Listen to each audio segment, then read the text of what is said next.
Des Vaters und des Sohnes und des Heiligen Geistes. Amen. Gelobt sei Jesus Christus in Ewigkeit. Amen. Au nom du Père, du Fils et du Saint-Esprit, ainsi soit-il, bien chers fidèles, dans l'octave de la nativité de notre Seigneur Jésus-Christ, l'Église fête la circoncision de notre Seigneur Jésus-Christ. Saint Paul, dans l'Épître aux Romains que nous lisons cette nuit, insiste beaucoup sur le fait que la circoncision est un signe extérieur et postérieur à la justification d'Abraham. C'est la foi qui l'a justifié. Et la circoncision est un signe de cette justification par la foi afin qu'il devienne le Père de tous les croyants. Notre Seigneur Jésus-Christ s'est soumis à la loi. C'est l'homme qui a vécu la vie humaine, mais en tant que Dieu. Et c'est pour cela que tous les actes qu'il posait avaient cette valeur infinie. Et c'est pour cela que, se soumettant à la loi, il accomplissait vraiment la loi. Et il satisfaisait vraiment le Père. Et le glorifiait par chacune de ses actions. Mais il voulait aussi donc se soumettre à cette circoncision, parce que, outre qu'être le signe, n'est-ce pas, de la justification par la foi, la circoncision, comme nous explique aussi dans cette nuit saint Ambroise, est aussi la figure de la purification du péché, n'est-ce pas? C'est-à-dire le signe extérieur d'une circoncision intérieure, spirituelle, c'est-à-dire coupée et non pas sans une douleur très vive, n'est-ce pas, les vices. Les vices. Et saint Ambroise ajoute que cette circoncision est fêtée aujourd'hui de notre Seigneur Jésus-Christ parce que la nature et la fragilité, n'est-ce pas, de la chair et de l'esprit de l'homme l'entraînent comme naturellement, par une tendance naturelle, à la concupiscence, au mal, et le prend comme prisonnier des vices inextricables. Et puisque donc il y a cette tendance dans la nature humaine qui, justement, doit être purifiée, doit être spirituellement circoncise.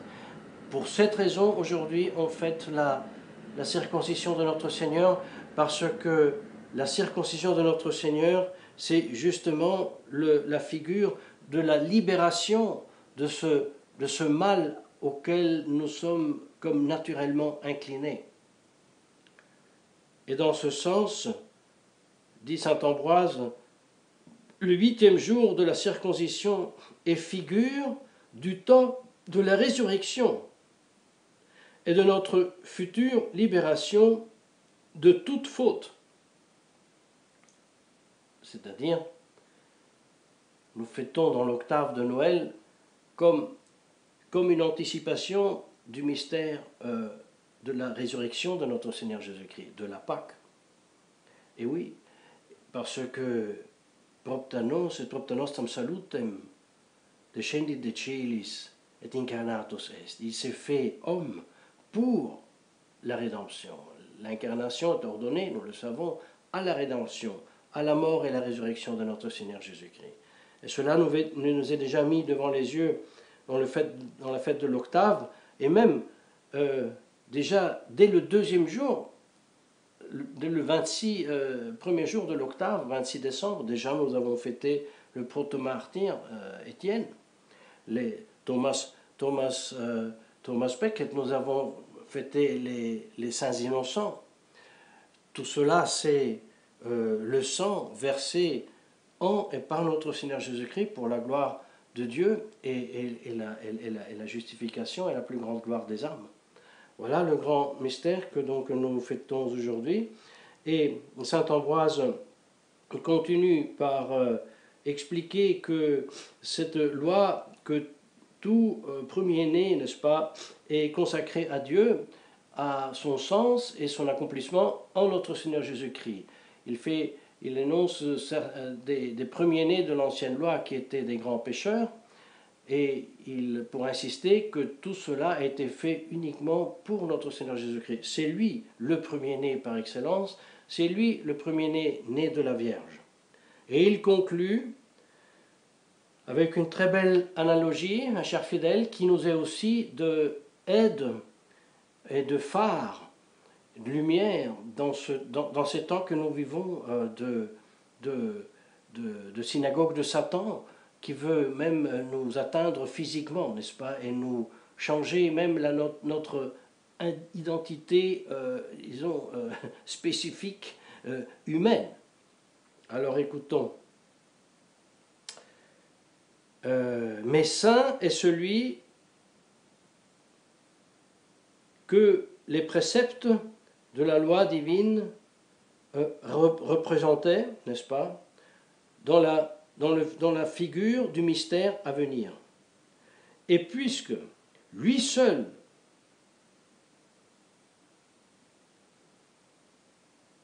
pour lui seul, par lui seul, par lui seulement, par Jésus-Christ seulement, l'Église, qui est sainte et vierge, possède le secret de générer, de parturir. Quoi? Nous pensions, les âmes, n'est-ce pas, au baptême, bien sûr, mais là il ajoute une autre chose. Seule l'Église, sainte et vierge, possède le secret de générer dans son immaculée fécondité les peuples de Dieu. Ah, ça c'est très beau, mes chers fidèles. Parce qu'en effet, elle l'a fait. Elle a engendré tout d'abord la fille aînée de l'Église, n'est-ce pas, la Gaule, mais ensuite tous les autres peuples, peu à peu, ont été générés, enfantés à l'Église. Oh, quelle belle réalisation du mystère, n'est-ce pas, de la rédemption à travers l'évangélisation opérée par l'Église. Mais n'oublions jamais que Satan est toujours très jaloux de Dieu. Et il est très jaloux des âmes sauvées. Et c'est pour cela qu'il a tenté son coup fort avec Adam et Ève. En partie, il a réussi, mais pas tellement, parce qu'ensuite, à la fin, il a perdu, parce qu'il était vaincu. N'empêche que le péché originel est entré dans le monde, mais il a été effacé d'une manière encore plus éclatante que n'était pas belle la création d'Adam et d'Ève, n'est-ce pas? Mais non pas pour cela, Satan cesse d'insidier, n'est-ce pas, le genre humain. Il l'a toujours fait et il continue à le faire. Seulement, la chose, on peut dire, singulière et spéciale de ces temps-ci, c'est qu'il est réussi d'une façon assez universelle. Il est réussi dans la création, on peut dire, d'une contre-église, l'église conciliaire. Il réussit et il tente à réussir à contrefaire l'église en se arrachant des peuples tout entiers.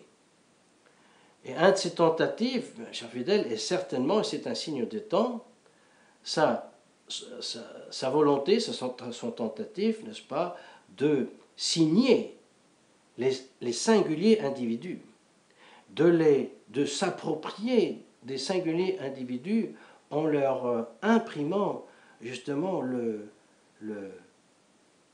son signe, le signe de la bête, n'est-ce pas?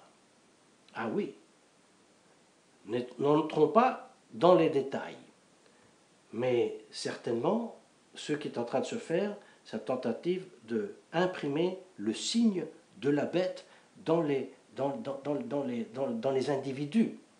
N'est-ce pas, comme le Christ nous a signé indélébilement au moment du baptême par le caractère que le baptême imprime dans notre âme, eh bien Satan, qui veut singer Dieu, sachant qu'il ne peut pas agir directement sur l'âme, il veut agir directement sur le corps et le rendre sien dans la mesure qui veut changer la nature intime de l'espèce humaine. Ce soi-disant vaccin est un instrument qu'on connaît mal, mais dont on sait qu'il agit sur, n'est-ce pas, sur le DNA, c'est-à-dire sur la plus intime identité de l'espèce humaine en tant que corps. Et pour cela, mes chers fidèles, nous pouvons tirer une conclusion. La première, c'est de ne pas nous laisser prendre par cette peur, par cette panique. On peut dire quand même que agite beaucoup de personnes, surtout les personnes âgées, qui pensent devoir absolument se vacciner contre l'influence et contre le soi-disant Covid, n'est-ce pas? Et nous devons nous rappeler que nous avons un grave devoir qui découle du 5e commandement, de ne pas nuire, n'est-ce pas, à l'intégrité physique de notre corps, comme nous n'avons pas le droit de faire sur les autres. Et si le catéchisme dit que le seul fait de faire du tatouage est déjà contre le 5e commandement, combien plus une intervention qui change d'une façon qu'on ne sait même pas comment et combien, et dans quelle mesure, ma identité génétique. Ça, c'est certainement pas une œuvre de bien, mais se refait parfaitement à il faut quand même dire, l'Union européenne, que nous pouvons tranquillement nommer aussi synagogue de Satan, qui déjà dans les années 90, n'est-ce pas, émettait des documents dans lesquels on proposait de rendre une loi qui disait que le DNA n'est pas la propriété inaliénable de l'individu, mais que le DNA est propriété de la communauté. Si cela est vrai, alors oui, alors je dois me soumettre. Mais seulement que ce n'est pas vrai. Chacun de nous a son corps et son âme de laquelle il doit répondre. Et il n'a pas le droit de le aliéner de façon inconsidérée. Absolument pas. Et c'est pour ça qu'il y a un droit de religion qui découle du 5e commandement de refuser ce vaccin, n'est-ce pas? Et il est à la porte. Ici en Italie, les avions sont arrivés pleins de ces vaccins et les gens qui font la queue pour se faire vacciner. Et donc nous devons considérer une très grande grâce de savoir ces choses, une très grande grâce de ne pas se laisser entraîner dans cette panique, parce que dès qu'on a affaire avec des cas concrets de gens qui font des graves influences ou des pneumonies, ensuite, quand on voit ce que ça veut dire aller à l'hôpital et tenter de le faire soigner, on se rend compte que c'est vraiment très très difficile. Aujourd'hui, par cette folie, n'est-ce pas, et cette hystérie, les gens vraiment malades ne sont même plus soignés. Je ne rentre pas dans les détails, mais nous avons touché ça de première main. C'est pour ça, la seule chose qui nous tient serein et dans la paix, c'est la foi. Elle doit être vive vraiment pour que nous puissions vaincre contre ces attaques du démon qui sont généralisées. Voilà, c'est ça peut-être la marque spécifique de ces temps que nous vivons.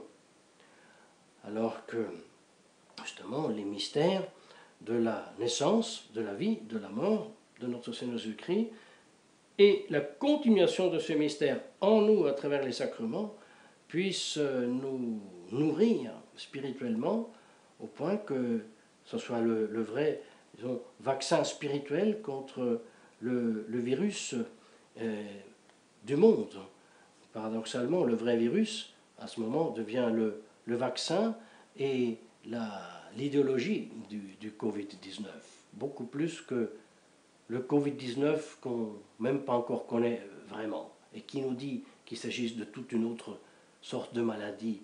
Qui le sait? En tout cas, recourons à la très Sainte Vierge Marie afin qu'elle veuille nous protéger et nous faire croître dans la vie de foi, d'espérance et de charité, Au nom du Père et du Fils et du Saint-Esprit, ainsi soit-il.